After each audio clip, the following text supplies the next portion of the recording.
driving for a wakefoiler can feel like a nightmare. If you hit the gas too hard, they shoot out of the water. If you go too slow, they can't get up. I have 3 tips for you today that are gonna help you drive like a pro.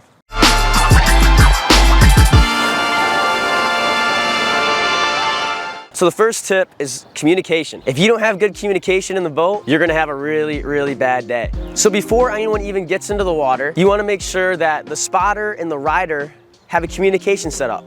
You wanna make sure that they have the speed control set up. So thumbs up for faster, thumbs down for slower.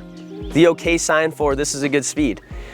Between the driver and the rider, you wanna make sure you have communication set up for when they wanna get up and ride. When the rope is slack, the rider's gonna yell slack, and the driver's gonna yell in gear when they're gonna start moving. And when the rider wants to go, they're gonna say hit it instead of go, because go sounds a lot like no. And there's nothing worse than a rider saying no and the driver gunning it. The driver and the spotter should have communication in place for when the rider falls. It should be a simple 1-syllable word. Down works great.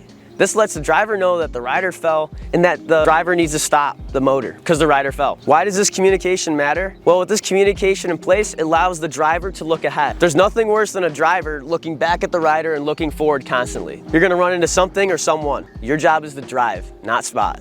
The second tip is drive at a consistent speed. If you're in something like a wakeboard boat or a ski boat, you probably have speed control built in. And it's really easy. You just put the throttle down and you are cruising. Now, if you're in something like a fishing boat or a pontoon boat that still has a throttle but doesn't have speed control, it's really important that you take your elbow, lock it in, and really squeeze that throttle and hold your speed when the rider's up. Now, let's say you're in a fishing boat with a tiller motor. So what I like to do is I squeeze the throttle. Squeezing the throttle is gonna allow you to have the most control over that motor as possible. It is definitely the hardest to maintain a consistent speed with, but with practice, you can do it. The third and final tip is to pull your rider up at a comfortable pace. Now this one's definitely the trickiest, and it takes a lot of trial and error. And every rider likes a different style of pull-up. Now I can tell you one thing, if you just slam the throttle down, the rider's gonna shoot out of the water. And if you pull them up too slow, they're gonna get unsteady and tip over. So what you need to do is do something right in the middle. I'd say pulling up a foiler is most similar to a wake surf start. As soon as the rope is tight and the rider has the board on their feet, you're just gonna slowly push that throttle forward in a nice, smooth, controlled manner. If you're in a boat with a tiller setup with a rotating handle, you're just gonna slowly rotate that handle in a controlled fashion. If the rider gets up, great.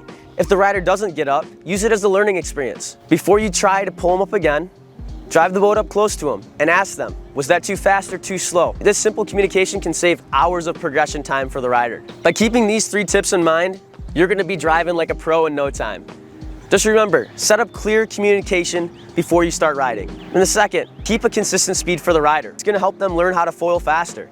And the third tip, make sure to give them a nice, smooth, controlled pull-up. And if they fall, don't beat yourself up. Just ask them what you could do better next time. If you have any other questions about how to drive for a wakefoiler, feel free to visit us at mackkiteboarding.com or look at the link in the description below and contact us via phone or email. We'd be happy to help you take your driving game to the next level. But until next time, happy shredding, and I look forward to seeing you in the next video.